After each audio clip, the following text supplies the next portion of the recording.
Welcome back to the CB750 build. You'll notice that the bike is here in bits everywhere, but the frame, the wheels, the swing arm aren't here. So when I finish the cowl, and I'll insert some pictures of welding the bike,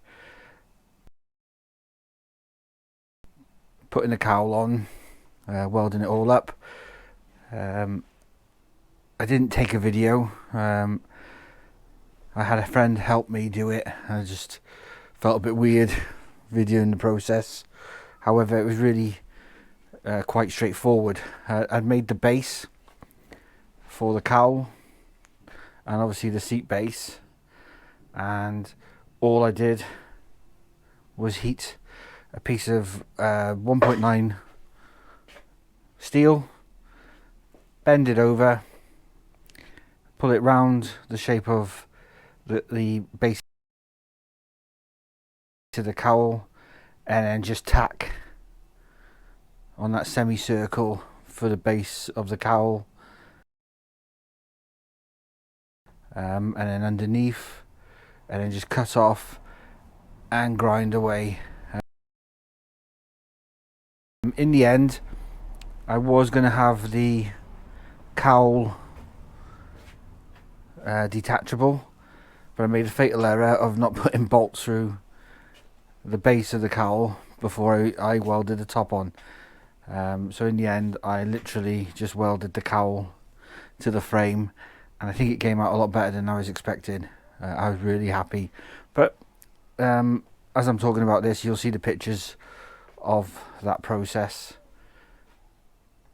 and what it actually turned out like. So the frame, the wheels, and the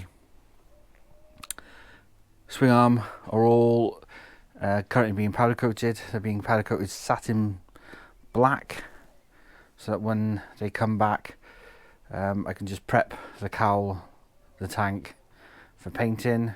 But they will be the last of the job.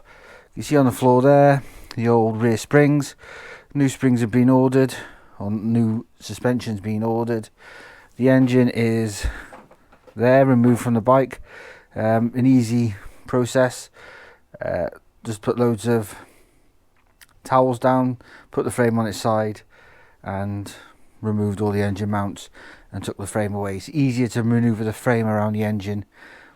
We'll see what it's like to get back on. As I went through stripping the bike, I come up with this solution to keeping aware of everything. Just plastic bags, and I just wrote on the side of what they were, where they came from. So like rear sprocket,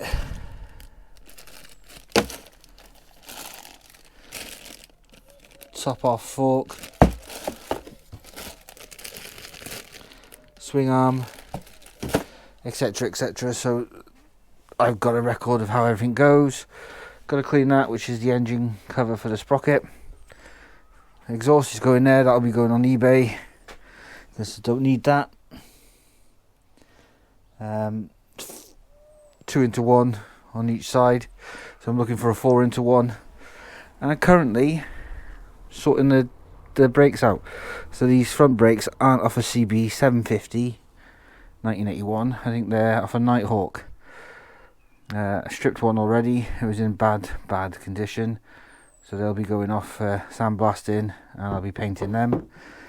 But I just wanted to go through the process of how to get the pistons out, because it's quite difficult.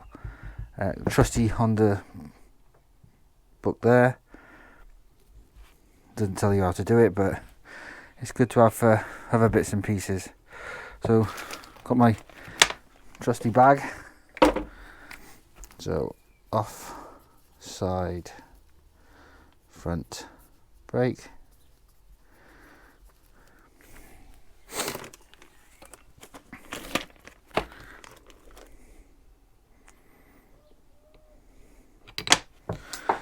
fuck's sake.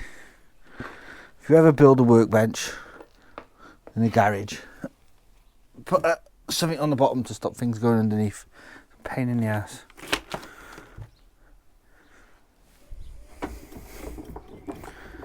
These were really stiff last time on the other. So don't take the pads out yet, leave the pads in, and that'll become pretty self-evident when you come to do the calipers. Oh, sorry, the pistons, because they don't want to fucking move.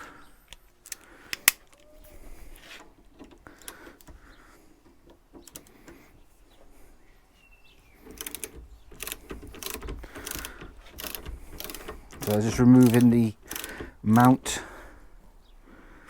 onto the forks.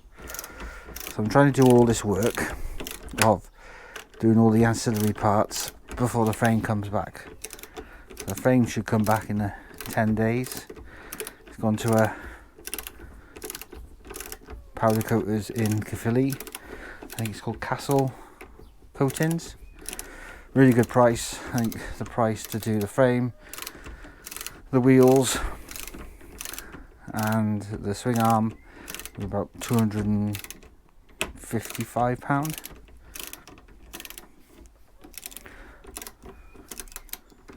I was contemplating, it's not too bad, just spraying the frame, but when I ended up taking it all apart, the state of the underside of the frame, not rusted through, but just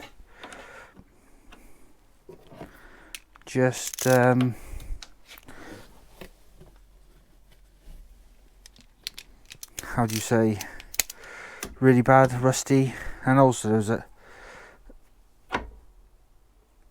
lot of stuff that I took off the bike as well, so like the centre stand, so that came off, no need for that. It weighs a ton, is over there. Ground down bits and pieces.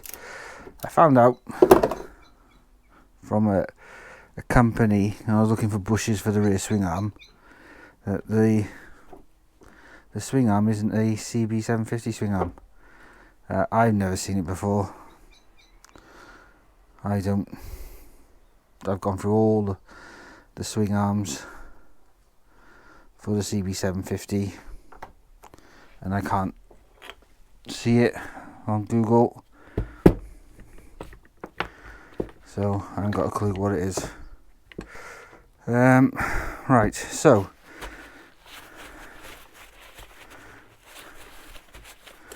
for the time being, I've got these bolts out. I'm going to leave the pistons in place, but take all the bits and pieces off so I can remove the pistons when the time comes.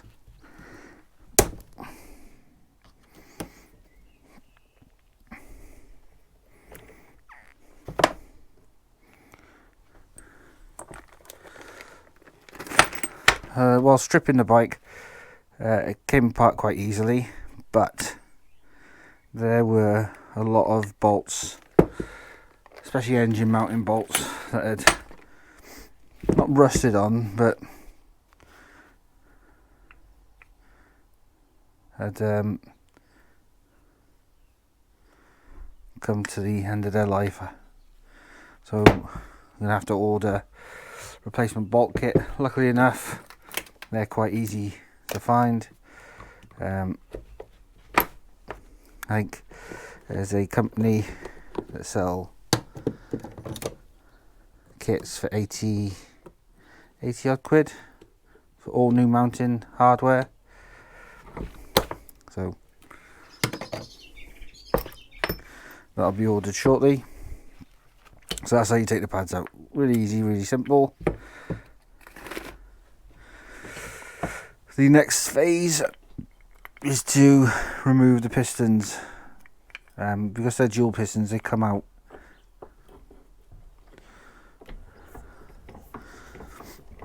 they're hard to find, and I don't want to go through the process. So what I did last time, was pumped air through there, left the pads on, pushed out one piston a bit, and then when that hit the pads, the other piston came out a bit. Then remove one pad and push them out as far as I could go. So a bit of noise now. Compressor's fully charged now, so all I did was place the nozzle into there.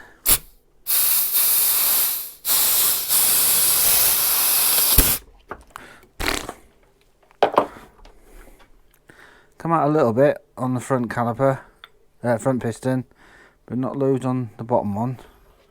So I just keep working this now, however best I can to.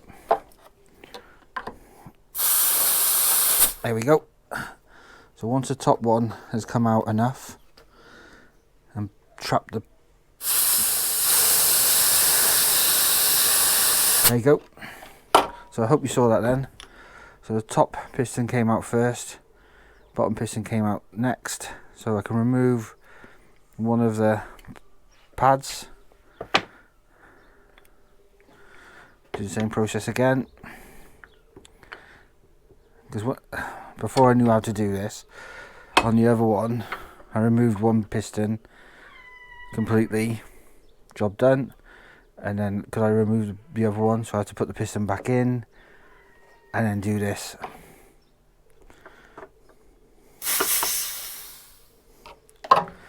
Okay, same. Pistons are now pretty much at the end of their stroke, so don't need a lot of air now.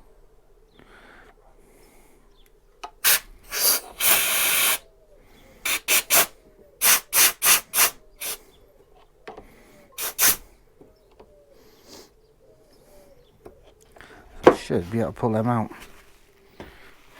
Pads aren't too bad, and those pistons compared to the other caliper wasn't too bad. There's a bit of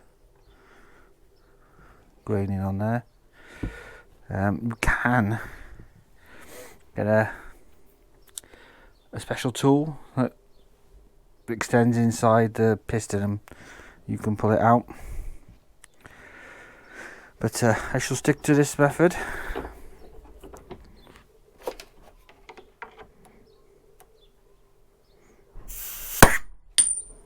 That's one, and the other one won't come out now because all that happens is the air just pisses out of that hole.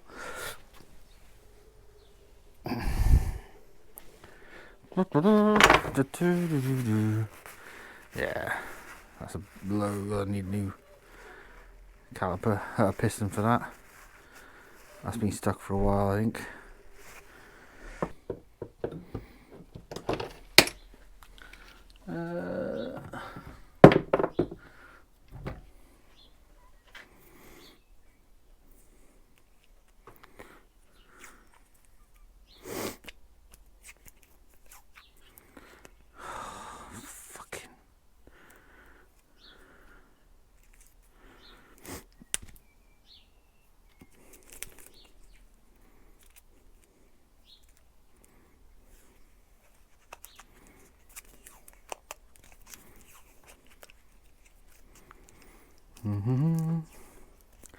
I just put a bit of protection on here to see if this works. I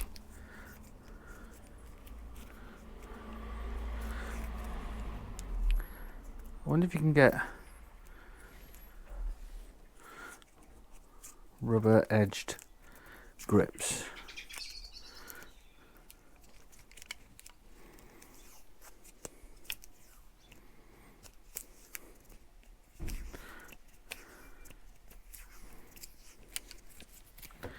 Okay.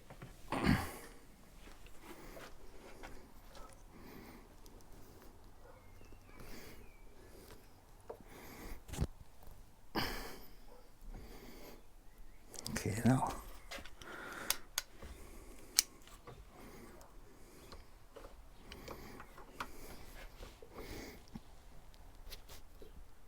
That's one truly stuck.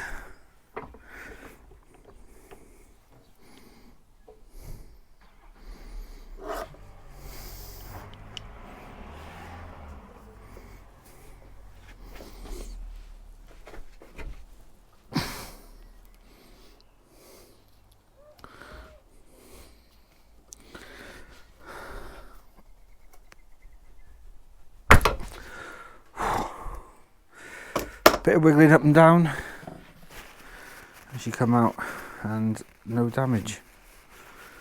However, I probably will end up replacing both pistons.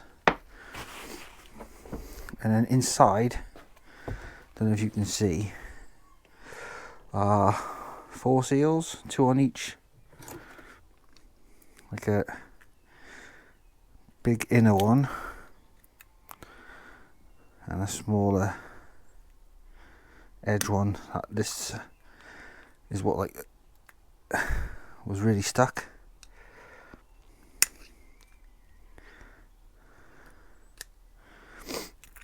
I've looked at the bores, doesn't appear to be any scratches or marks on there, so I'm happy with that it can be reused.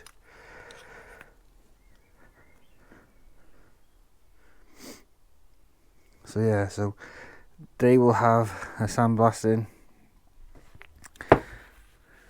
near side and offside. They will have a sandblasting and then a big cleaning in the ultrasonic, and then I'll just rebuild them with all the new parts, and these can go into the box of bike. So yeah. Oh shit. One more thing to get rid of, which the kit I've ordered comes with a replacement part. This nipple is all pretty you know,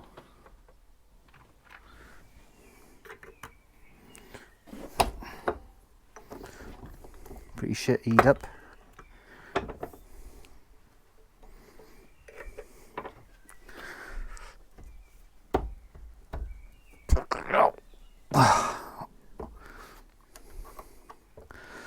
So I think the kit comes with all the rubber boots that need to be replaced, a new nipple, a new cover, and the 4 seals for new rubber boots,